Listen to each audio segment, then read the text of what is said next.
significa nomes. E Deus não está somente tirando o povo de Israel do Egito, porque se fosse só a saída, que é o seu nome Êxodo, o capítulo ou o livro acabaria no capítulo de número 15, onde o povo está se iniciando para sair, está saindo na travessia do Mar Vermelho em diante. Então, Mateus, já que ali não é saída, então o que vai significar o nome Shimote? Shimote vai significar nomes, e nomes é identidade, nomes é o que? É o caráter, nomes é aquilo que define algo, alguém, ou animal, ou criatura. Então Deus não quer dar somente o livramento para Israel, mas quer dar a eles uma identidade. Mas Mateus, no livro de Êxodo, nos seus primeiros capítulos, o povo já tem uma identidade.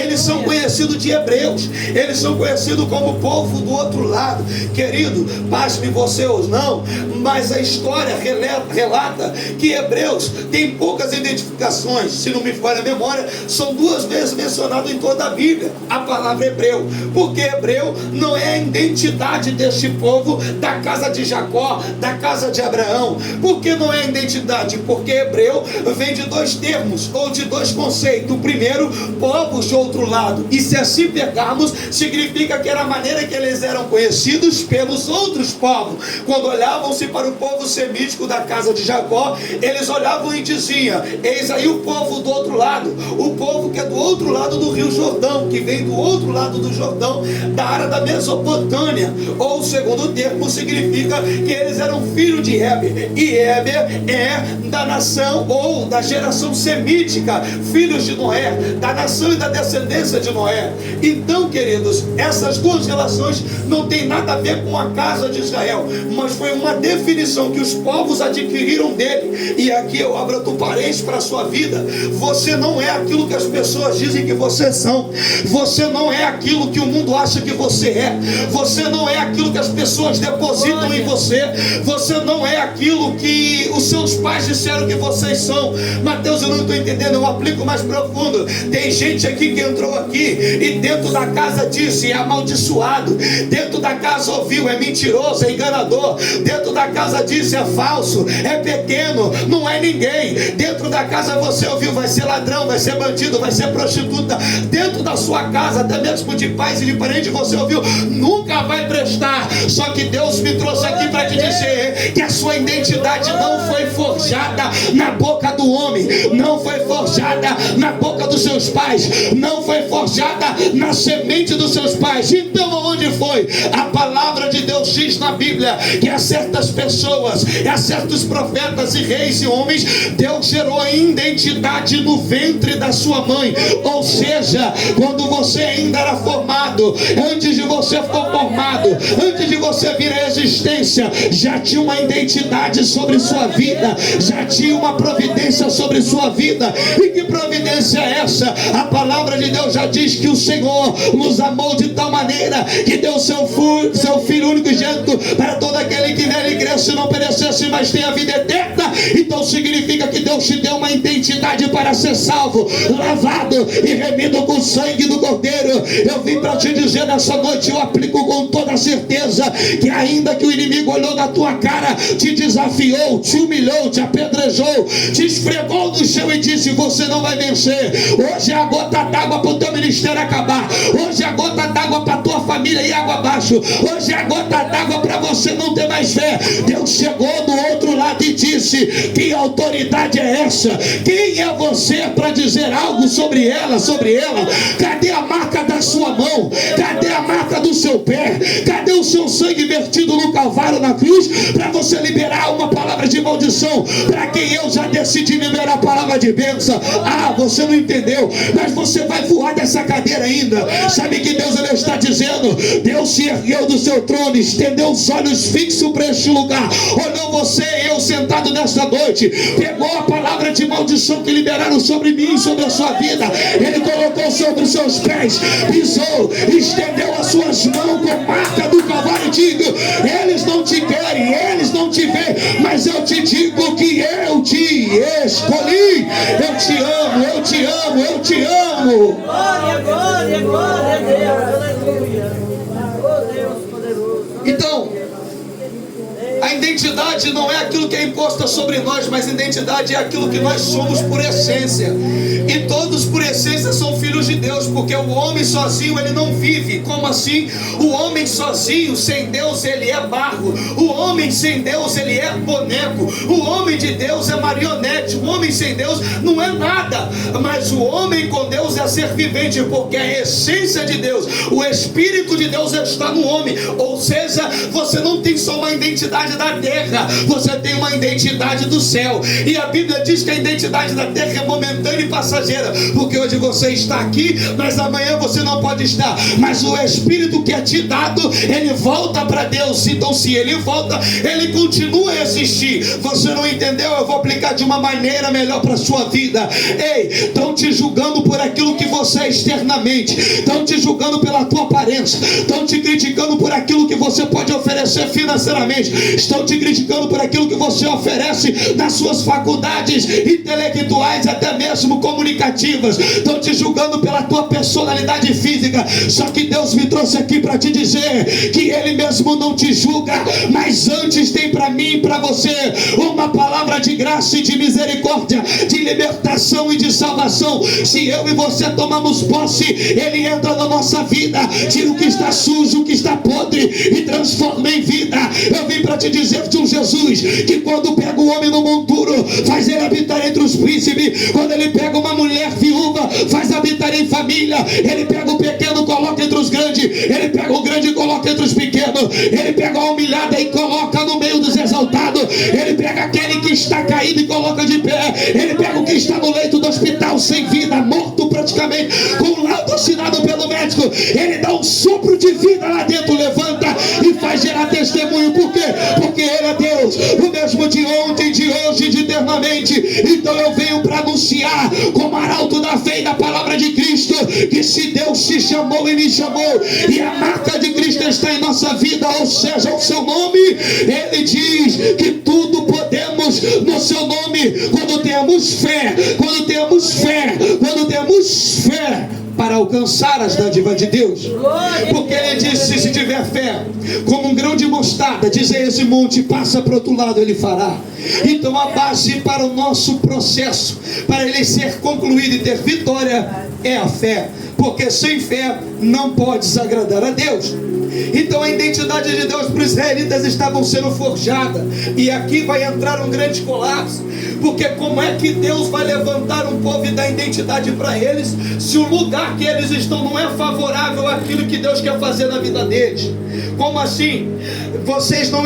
Talvez vocês não se lembrem, ou se lembrem no livro de Gênesis. Você sabe que no capítulo de número 50 houve uma transferência ali. A casa de Jacó desceu para o Egito, a fim de Deus trazer providência, salvação, multiplicação e se fazer revelado no Egito. Porém, quando a nação ou a casa de Jacó, que aproximadamente 70 pessoas entram no Egito, eles entraram à base da mão de José, porque José era vizinho do Egito. Ele estava no nível de Faraó, somente no trono ele era menor que Faraó. E debaixo da mão de José o povo entrou e habitou na terra de Gósen, e ali cresceu e ali prosperou. Mas no livro de Êxodo, no seu capítulo de número 1, vai dizer que esse povo foi humilhado, esse povo foi esmuiçado, esse povo foi apertado. Só que a Bíblia também diz que quanto mais batia, quanto mais humilhava, quanto mais apertava, o povo crescia. Quanto mais a adversidade se levantava, quanto mais o inimigo bufava no cangote deles, mais havia multiplicação no meio do povo. Ah, queridos, a história não diz, a arqueologia não diz, mas a Bíblia diz que esse povo se tornou grande, grande a ponto de dominar e se estabelecer de tanta forma no Egito, que eles começaram a controlar a exportação, eles começaram a controlar a agricultura, eles começaram a controlar e a viver nos palácios egípcios, eles começaram a dominar a arte, eles começaram a dominar o ferro, eles começaram a se envolver dentro de um Egito de uma tal maneira que eles começaram a ser cabeça. E Faraó com medo de não reconhecer a chamada na vida dos egípcios. Por quê? Porque para Faraó, para não reconhecer a chamada na vida do povo hebreu, Faraó decidiu matar, Faraó decidiu entrar em ação e eliminar a semente do povo de Israel. Só que tem um problema, presbítero Júlio César: enquanto o Faraó está batendo no povo, Deus não se manifesta. manifesta. Enquanto o faraó está esmiuçando o povo, Deus não se manifesta.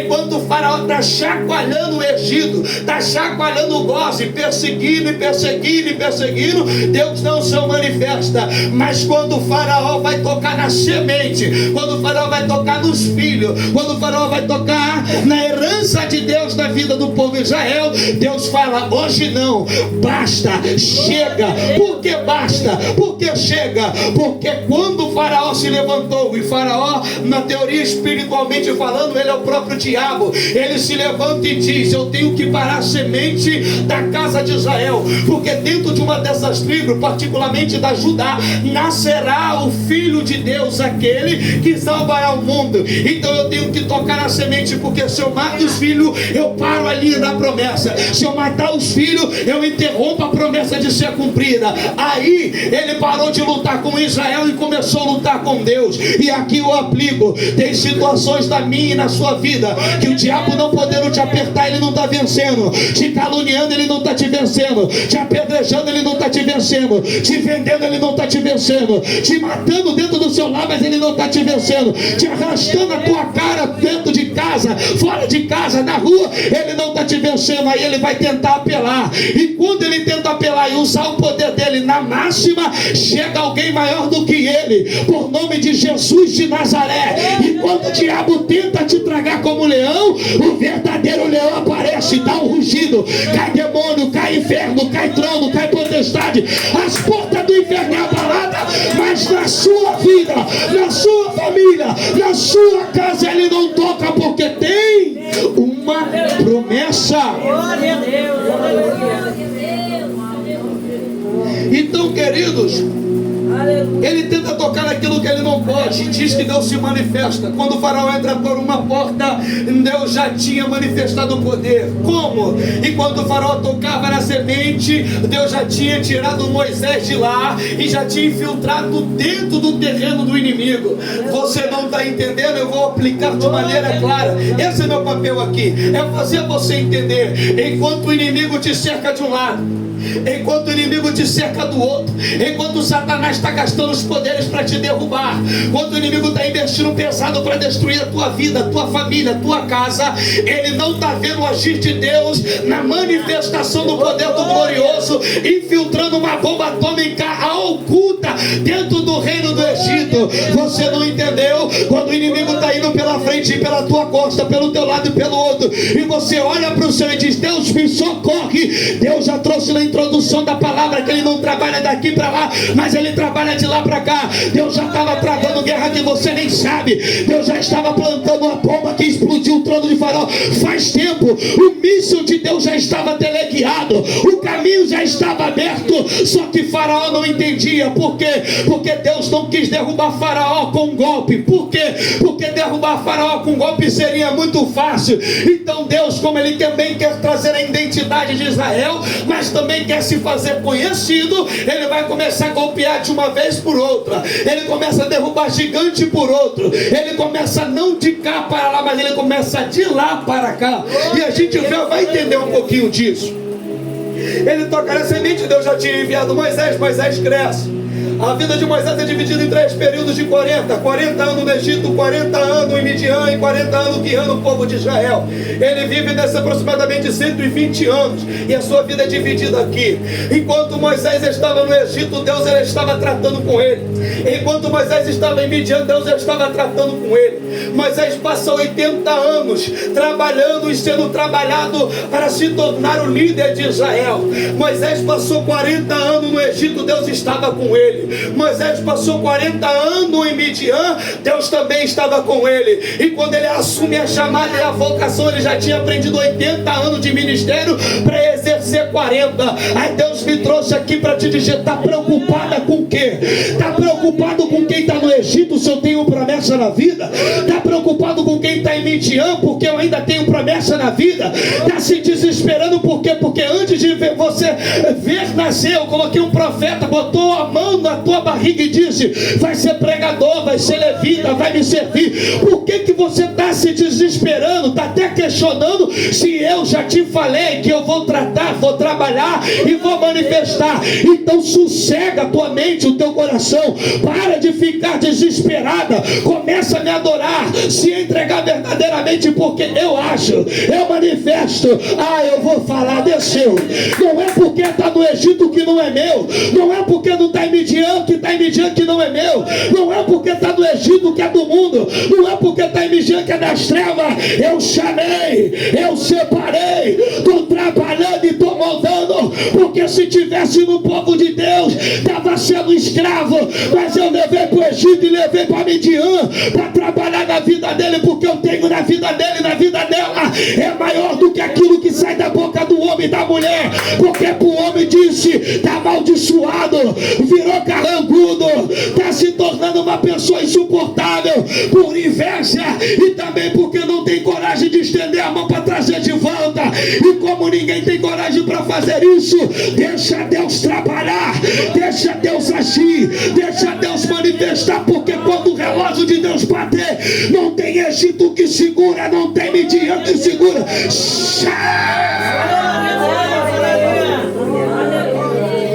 Não se preocupa com quem tem promessa, porque Deus está trabalhando. Não se preocupa com quem você está orando no teu joelho, porque Deus está cuidando. Não tem uma oração que você não ora que não chegue no trono de Deus. Se você ora com o coração, o Espírito Santo está em você, a oração sobe no trono de Deus e Deus está guardando tudo. Uma pregadora um dia falou que no céu não tem lixão, então Deus não pode jogar a tua promessa fora, Deus não pode jogar a tua oração fora. Ele só tem dois objetivos: ou ele segura com suas mãos poderosas e acumula, e depois ele transforma em chuva de bênção, ou ele de imediato entrega na mão do anjo e fala, dá a resposta para ela. Mas Mateus, se a segunda opção está certa, por que a resposta não chegou aqui? O livro de Daniel vai dizer que Daniel orou no primeiro dia, mas os príncipes das trevas, o príncipe da Pérsia travou Daniel no anjo Gabriel nos ares, travou a bênção de Daniel e ficou 21 dias na peleja. E mas só que Daniel não parou de orar, e como eu disse que a oração chega a Deus, ele tem que fazer alguma coisa. Daniel orou no primeiro dia, a oração subiu. Daniel orou na segunda, a oração subiu. Orou na terceira, subiu. 21 dias orando. Deus olhou e falou, o que eu estou fazendo com isso tudo de oração? Que no primeiro dia eu liberei a providência sobre Daniel. Aí chega um anjo todo medroso diante do trono de Deus. É claramente que isso aqui é uma linguagem figurada, não está da Bíblia não, eu estou interpretando. Chega um anjo todo medroso diante de Deus. Senhor, me perdoa, esqueci de comunicar. Daniel orou no primeiro dia, eu levei a resposta para Gabriel, mandei ele entregar. Só que eu esqueci de comunicar uma coisa: tem 21 dias que Gabriel está preso lá embaixo e não conseguiu entregar a resposta, porque Gabriel é anjo mensageiro, e os principais da treva se apoderou da mensagem como ele levava, e não como ele não tinha arma para lutar, se apoderou dele. Então o que você vai fazer? O que eu vou fazer? Deus olha lá de baixo e dá um grito, Miguel! E Miguel desce com a espada de fogo, ele dá um corte, só é demônio para todo lado. Satanás tem que sair com o focinho arrastado no chão. E chega Gabriel. Daniel, no primeiro dia era para mim estar aqui, só que passou 21 dias em peleja, mas Deus ouviu a tua oração e mandou entregar a resposta. Sabe o que eu entendo aqui? Tem providência que já era para ter chegado na tua vida, já era providência para chegar na tua família, já era para ter providência chegar na tua causa, mas quem mandou você parar de orar? Quem mandou você parar de buscar? Quem mandou você parar de clamar? Se Deus disse para você esperar no tempo dele, continuar fazendo a obra, continuar buscando, continuar clamando, porque quem faz é ele, quem transforma é ele, quem muda é ele, quem visita é ele, quem levanta é ele, quem toca é ele. Glória a Deus, glória a Deus. Queridos, então Deus vai começar a forjar a identidade sobre o povo que está no Egito, e vai dizer que se levanta o faraó que não conhece José. E esse termo não conhecer, na sua base etimológica de todas as palavras, tem um termo chamado reconhecer. Como é que o faraó não vai conhecer um povo e o líder do seu povo que faleceu, que por onde ele passa tem hebreu, por onde ele passa tem israelita, por onde ele vai tem alguém que serve ao soberano? Porque eu já disse que os hebreus dominavam o Egito, os hebreus estavam espalhados no Egito. A casa se entrou com 70, a casa entrou com 70, mas vai dizer nos capítulos superiores, depois do capítulo 1, que se tornaram mais de 6.000 homens, juntando mulher, criança e anciões, 2 milhões de pessoas. Como é, Júlio César, que uma nação que tem 2 milhões de pessoas, que viviam no poder daquela nação, dominava aquela nação, não vai ser conhecida? Na verdade, Faraó conhecia, só que ele não queria reconhecer, porque reconhecer ele teria que entender que o povo se tornou maior com os de casa, os de fora se tornaram maior com os de casa, os que vieram pobres se tornaram mais ricos daqueles que tinham riqueza, o pequeno que veio pequeno se tornou mais grande dos grandes que estavam em casa. Então Faraó, para não reconhecer e dar ibope para aqueles que já estavam crescendo, ele prefere dizimar e matar. Por quê? Porque Faraó é soberbo e ele é da espiritualidade, simbolizando o diabo, e o diabo é primordial para não ver um crente crescer, para não ver um filho de Deus crescer. E se ele tem a oportunidade de ferir o coração de Deus, ele entra em ação. Só que eu disse que virou uma batalha de Deus, e o Senhor tem que entrar na peleja para começar a vencer. E o Faraó, que não conhecia, mas na verdade não reconhecia, começou a tocar na semente. Deus trouxe salvação através de Moisés. Depois de 80 anos, Moisés inicia a chamada e chega no Egito. E quando Moisés chega no Egito e vai se manifestar a Faraó, no capítulo 5 de Êxodo, ele fala: eu vim no nome do Senhor, liberta o povo de Israel, filho do Deus vivo. Faraó olha para Moisés, depois de tanto tempo, depois de tantos anos, e Faraó tem a coragem de dizer para Moisés: quem é o Senhor? E queridos, eu usei a base do capítulo 10, versículo 7, mas aqui se inicia a pregação, porque Faraó teve a audácia de olhar para Moisés e perguntar: quem é o Senhor? Quem é o seu Deus? Quem é esse Deus de Israel? O Deus dos escravos, o Deus dessas pragas que estão tomando o Egito, que a gente tenta matar, mas cresce mais ainda, que a gente tenta amassar e começa a se desenvolver mais ainda. Quem que é esse Deus? Aí começou um conflito espiritual. Por quê? Porque Faraó ficou louco. Ele olhou para a semente daqueles que prosperaram dentro do Egito, que se tornaram cabeça, mas não somente ignorou eles, mas ignorou o Deus que os chamou. Aí tem um problema, porque até te ignorar tudo bem, te bater, te machucar até tudo bem, mas falar do Deus que você serve, usar a boca para blasfemar de Deus, aí entra em perigo. Por quê?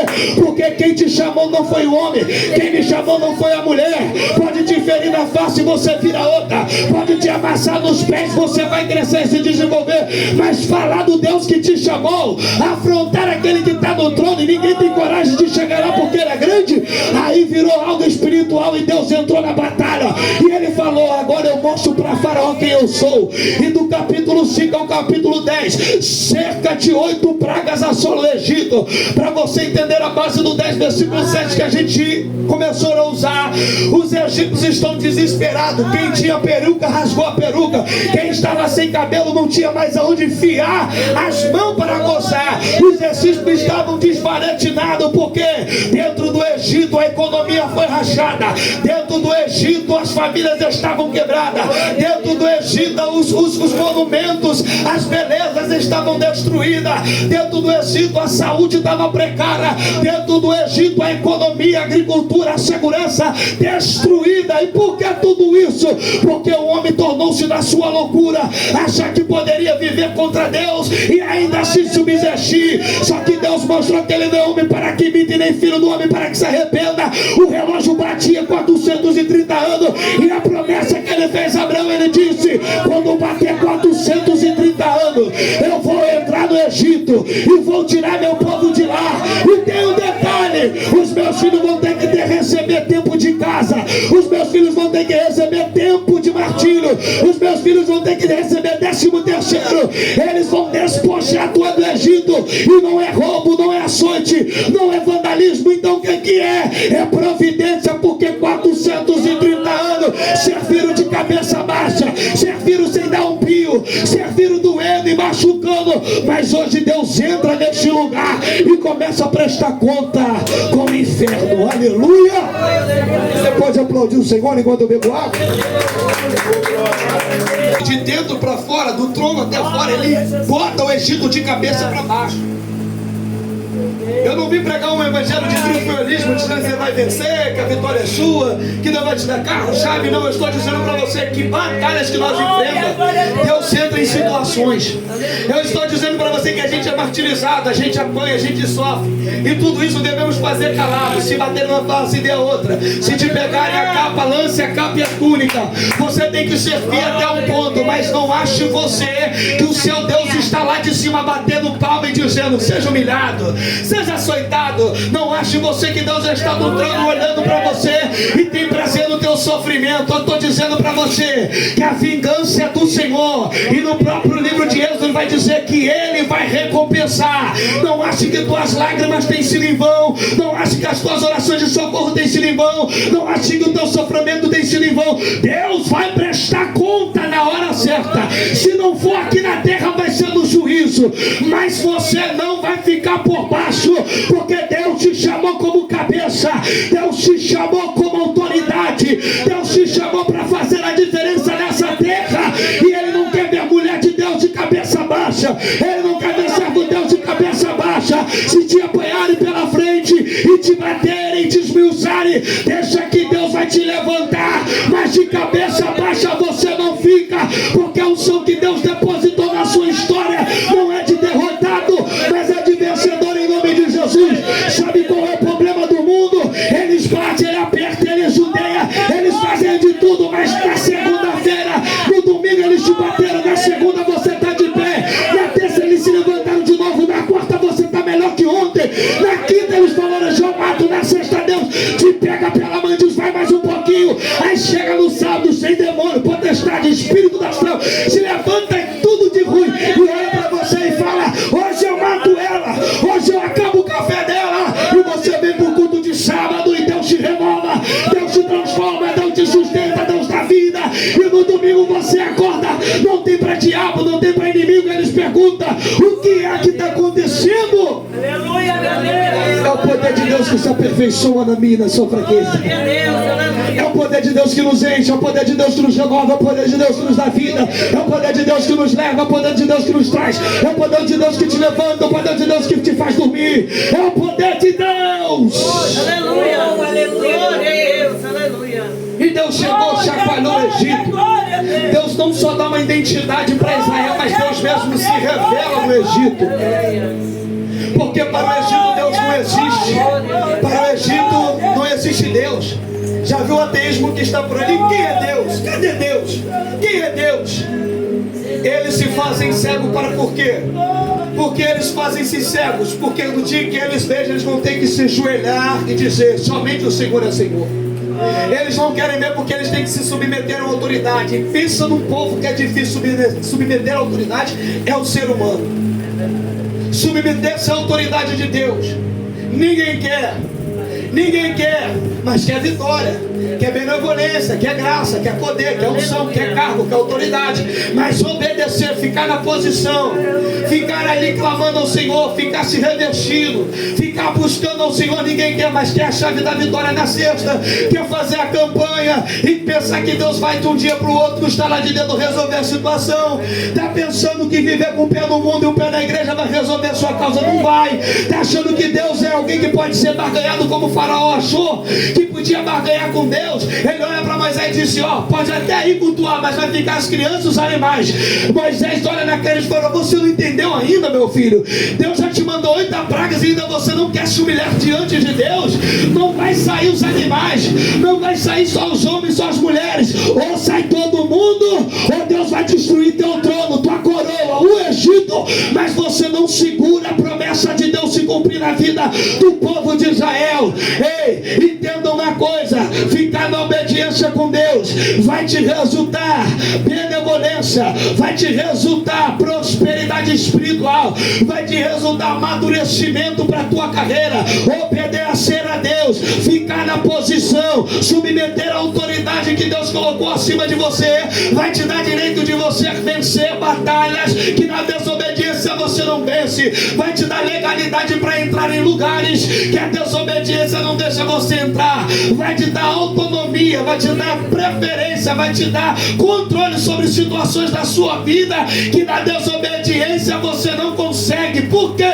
Porque aonde o Espírito Santo de Deus habita, aonde o Espírito Santo de Deus está, não tem porta que pode travar, não tem inferno que pode se submeter em pé, não tem cadeias que te tranque, porque o Espírito de Deus, Ele é santo e poderoso, e a ação dele na minha e na sua vida é completar a obra que Cristo começou um dia.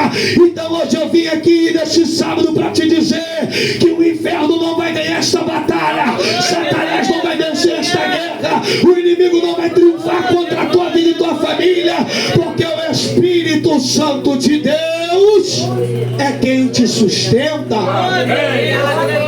Queridos, Glória a Deus. capítulo de número 10, verso 7, mostra o desespero dos egípcios, porque pensa num povo que sofre na mão de um líder tirano. Não tem pior coisa, e se tem, desconheço na atualidade, no momento, de você estar sob a direção de alguém que é iníquo, de alguém que é ignorante, de alguém que é mau, de alguém que é soberbo. Não tem coisa pior de fazer parte de um povo da qual o rei é ganancioso, da qual o Senhor, Ele é podre espiritualmente. O que eu quero dizer com isso? Se você for para o mundo, querido, o dia virá e Ele não avisará.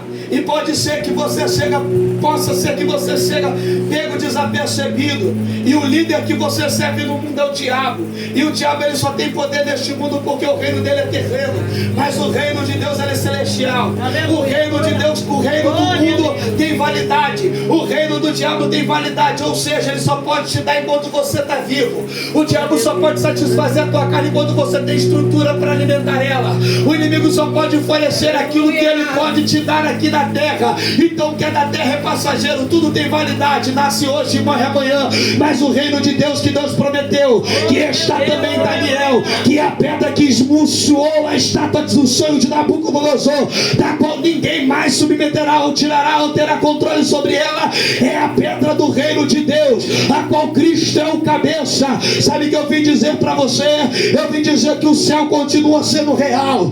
Eu vim para te dizer que Jesus está voltando. Eu vim para dizer para você que a fenda, o caminho, a eternidade é logo ali. Ah, querido, os sinais estão se cumprindo. Apocalipse está sendo desenrolado. E só não quer ver quem já se fez cego. Mas os que têm olho espiritual já podem ver a alva do dia raiando e o seu Cristo vindo sobre as nuvens em glória, dizendo: ó igreja minha, venha para o tempo e a hora que eu vos tenho preparado desde a fundação do mundo. Eu vim te dizer que o teu sofrimento vai acabar. Eu vim te dizer que esta luta vai acabar. Eu vim te dizer que esse dia de treva vai acabar. E logo um novo dia virá, uma nova era se estabelecerá, um novo tempo de Deus chegará. Então vale sofrer, vale cada minuto nessa terra pelo nome de Cristo padecer, ser como ovelha no matadouro, mas vale seguir fiel, vale seguir triunfante na presença do divino, vale seguir dizendo não para as coisas do mundo e sim para as coisas de Deus. Talvez você olhe o budismo nos dias de outro, mas todo mundo prospera, todo mundo viaja, todo mundo tem, todo mundo faz, todo mundo é, e você olha para dentro da sua situação e você não consegue enxergar a providência de Deus, porque esse é o objetivo do diabo, é levantar a cortina de fumaça, é levantar a cortina das trevas, para você achar que do lado de fora não existe nada, mas na verdade se você dá um sopro ungido de Deus, essa cortina é dissipada e você vai ver a providência logo à frente, porque Deus não começa uma obra e logo a termina deixando para trás, não. Deus começa, Ele leva até o meio e leva até o final e ainda te dá a vitória. Jesus, Ele veio dizer para mim e para você nesta noite: prevaleça firme, prevaleça constante, prevaleça acreditando, ore mais, jejue mais, consagre mais, frequente os cultos, venha às reuniões, sirva com autonomia, sirva com alegria ao Senhor, sirva com alegria ao seu Deus, sirva com alegria os seus auxiliares, os seus instrutores, os seus pastores. Continue dando o seu melhor na casa do seu patrão, continue dando o seu melhor no seu dia a dia, continue dando o seu melhor por onde você for, porque aquele que te chamou é dono do ouro e da prata, aquele que me chamou, Ele é galardoador Se os bons pais ou os maus pais sabem dar boas coisas aos vossos filhos, será que Deus, você pedindo um pão, Ele te dará uma pedra? Deus me trouxe aqui para te dizer: vós não recebeis porque pedis mais, mas se vocês pedis com a intuição do Espírito Santo, vós recebereis, porque o que bate se abre, o que busca encontra, e o que pede recebe, em nome de Jesus. Vamos se colocar de pé. Glória a Deus. Aleluia. Glória, glória a Deus. Aleluia. Oh, aleluia. Glória. Queridos, vale a pena cada segundo na presença de Deus. Vale a pena cada momento com Cristo, porque Ele não nos desampara, Ele não nos deixa sozinho. Você entrou triste e está saindo alegre. Você entrou fraca, está saindo com força. Você entrou tentando entregar os pontos, Deus te deu mais linha para você costurar. Você pensou em acabar aqui, você botou ponto final, Deus colocou vírgula e disse: continua. Continua, porque os Salmos diz que aquele que semeia com lágrimas colherão com alegria. Sabe o que eu quero dizer para você nessa noite? Que a sua fé, ela vai ter providência, a sua fé vai ter resposta.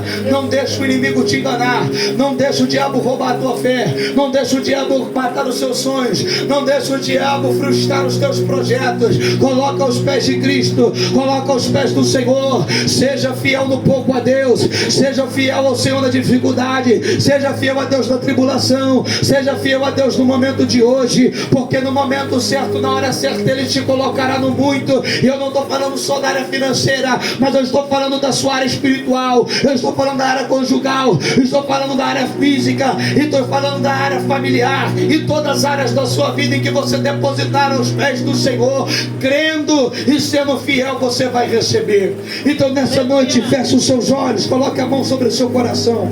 Vamos